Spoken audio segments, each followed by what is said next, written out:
Hi guys, Karen Butler here with the KB Experience, and today we're going to talk about how to build your daycare business. Okay, let's get started. So you've gotten your daycare business off the ground, at least you've started, and you need to know how to build it, how to get those seats filled, those spots filled. That's so important to your success.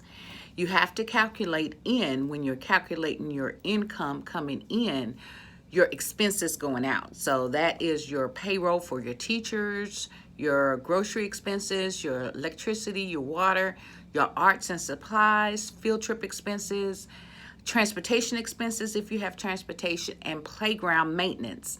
You have to keep your playground maintenance with a certain amount of mulch. If you're in the daycare industry, you know what I'm talking about. You have to have 4 to 6 inches of mulch underground, and the mulch wears down. So every year you have to upgrade your toys, make sure there are no broken toys, and keep your playground maintenance. So today we're discussing how to get those seats filled, how to get, I'm going to show you 5 ways basically to get your daycare booming with students. Of course, the number one way is social media. You want to first create your own page for your business on social media, and then you want to blow it out the water. You want to create events and take pictures of activities, have your teachers interview, just show a positive light of your daycare, how amazingly fun your daycare is. People are very visual, so when they can see this, and you constantly putting it out on your feed, you're constantly, every day you're waking up, you're creating magic. You are putting information out on all social platforms, whether it's Instagram, Twitter, Facebook, whatever you can get your hands on. You create a page in your business name, not your name, and put that information out there. And speaking of that, this is a time of social bonanza. Everybody's on social media in some form or another. Make sure that you, as well as your teachers, monitor and watch what they put on their social media page. As a business consultant, anytime application, hiring, anytime I do business with people or mentor a business for a owner, or have a consultation for businesses that are struggling, the very first thing I do is go to social media. And you can bet your bottom dollars your clients and your customers are going to social media to see who you really are. So your personal page is extremely important. Make sure you monitor that page. Make sure you have your settings set where no one can tag you in, because every time someone tags you in, whatever they tag you into is going to show up on your feed. So make sure you have that setting off, and make sure you monitor everything that you put on your social media, because that is the number one way jobs, headhunters, anyone who's investigating you or looking to see who you really are, that is the number one way that we do that. So social media is very important. So with that being said, make sure you have a web page for your childcare business, your daycare home business, your hours you're there. Make sure you create websites and post them on social media so people can just get a visual of what your daycare is feeling like and what it's doing. You know, people kind of in a visual. Advertisement.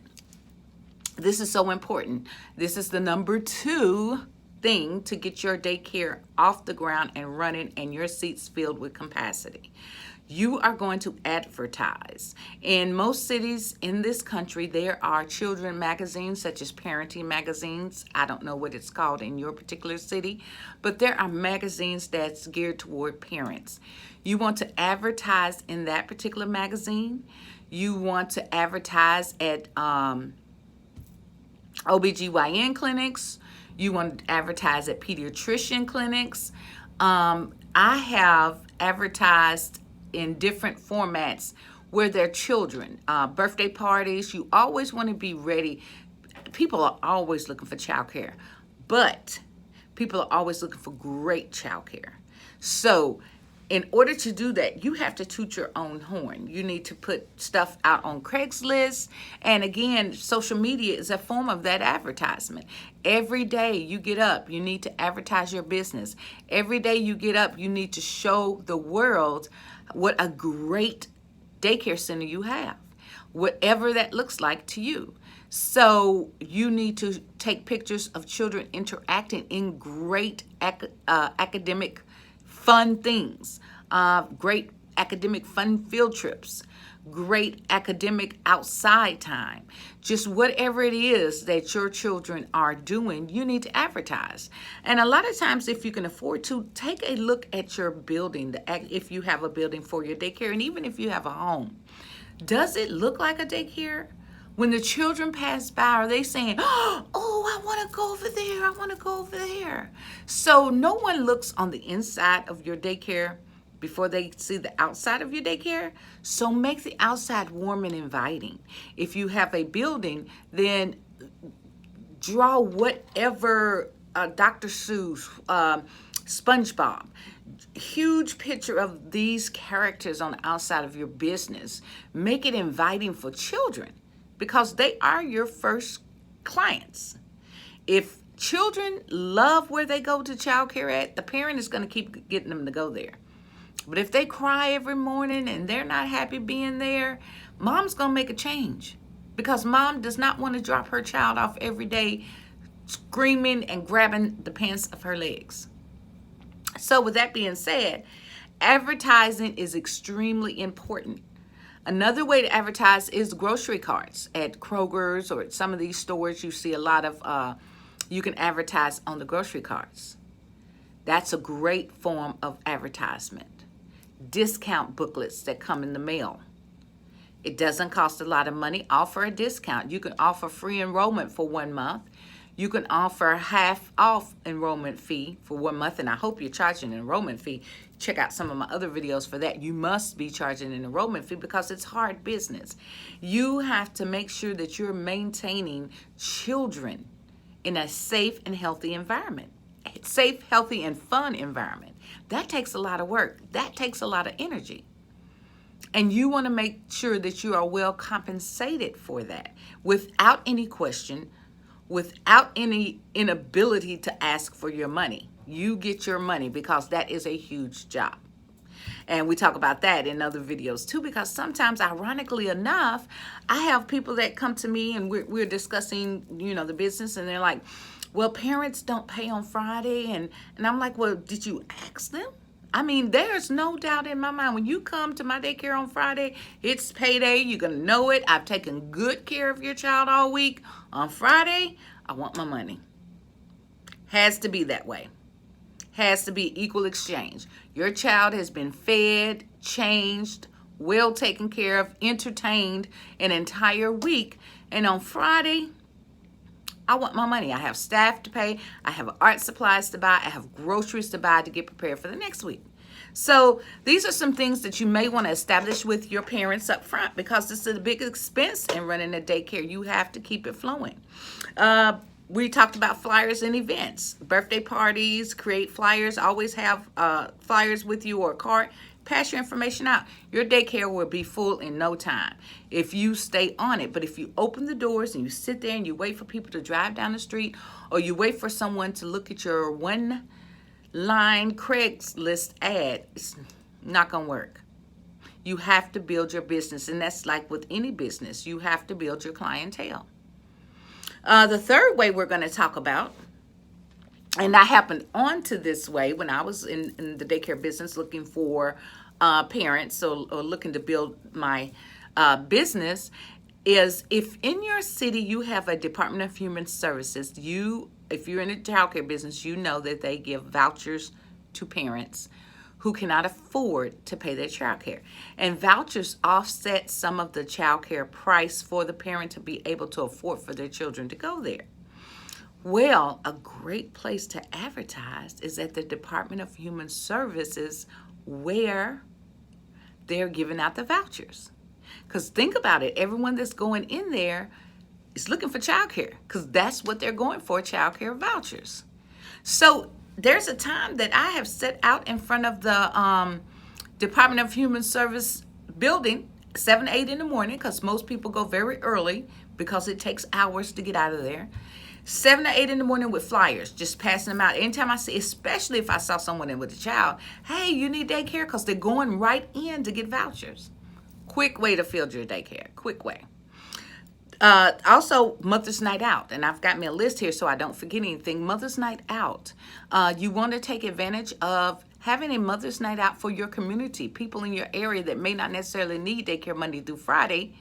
However, the word has gotten out. And during Mother's Night Out, you take plenty of pictures. You let the kids have an amazing time that they always want to come to Mother's Night Out when you have it. Mother's Night Out is a great way to advertise your business. Pass out cards, ask the parents, hey, okay, I'm only going to charge this amount of fee, but here's the deal. If ever you know someone who needs childcare full-time, Monday through Friday, refer them to me. And they would be happy to. They would be happy to. You've given them a discount and their child had an exceptional time while in your care. The number 4 thing is experiences. Experiences. What are experiences, you ask? Experiences. What are experiences? Experiences are when you are meeting someone and you're just out and about and you're talking about children and daycare, and you pass your card. You give them your card. Or you let them come in and experience the daycare for a couple of days, just to see how things flow, just to see if it's a match for you, just to see if you like it. People will drive to a different neighborhood, to a different side of town for a great daycare. They want for a good daycare. They want for an average daycare. But for a great daycare, when that child comes home, that child's learning, that child is, you can tell that child is getting educated, they will drive for a great daycare experience. So the experiences, things your children do at the center while they're there, the learning activities, teaching a 2-year-old about photosynthesis, rain clouds, what happens when it rains, where does the water go, how does it absorb and come back out. Those are amazing things, amazing art. And in my consultation, I have to tell teachers all the time, do not just send artwork home. Nothing's more irritating to me than your child comes home with all this artwork and don't have a clue of what it is that they did. They can't explain not one detail to you about the artwork. That to me is a malfunction of education. Anytime a child brings home artwork, they should be able to explain to you in detail what it is and what it means if the lesson plan was covered correctly. So these experiences will allow people to brag on you, will allow people to say, man, I got the best daycare. When they hear someone else talking about daycare, they're like, hey, I know this great daycare, which leads me into number 5, which is references, referrals. Build you a great referral system.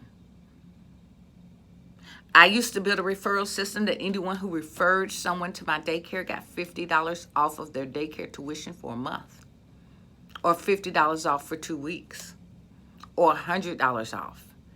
People love to save. But I put stipulations on it that they had to be enrolled at least 30 days, because you don't want people enrolling and then they get the discount and they disenroll their child. So after the 30-day enrollment, the discount took place. So these have been about 5 great ways to get your daycare up, running, and get those seats filled. Because if you have a daycare and all of your seats not here filled, you're not maximizing the potential for your business to grow. And you always want to maximize the potential. You always want to keep your seats, your slots filled at 95% or higher. And the reason I say that is each slot costs money. So instead of counting children, you need to count slots. This is why, and in my other videos and in some of my trainings, I'll train you how to do this. This is why when parents go on vacation or when they take a leave, they are paying for that slot, not for that child to be in my center. So if that child is absent, you're paying for a slot. I don't count days. We count slots because that's how you make money. If you count days, sometimes parents take vacations. Sometimes one parent stops working and the child comes 2 or 3 days. And I never ever do part-time. You can do part-time, but I just don't do part-time. It takes up a slot. Don't have many slots available, and I need all my money for all my slots. So I don't do part-time. Only way I do part-time is if I know a person and I've been knowing them a very long time and it's almost like full-time. It's a requirement of 3 days. Requirement. And part-time throws off the child's educational experience. The child will miss a lot of important key factors that they need to be a part of. I hope this helped. Go to my website, www.gamechangers.expert. Changers with an S. Game Changers with an S.expert. And on this website, you will be hooked up with training, workshops, just all types of things that's all about daycare business, business in particular, even real estate. I've done a lot of things in the last 20 years, and I've built an excellent program on training and teaching you how to be very successful in this. And again, this is KB. I'm giving you the KB experience, giving you your daily momentum to get the things done that you need to get done. Have a wonderful day. Like and share this video.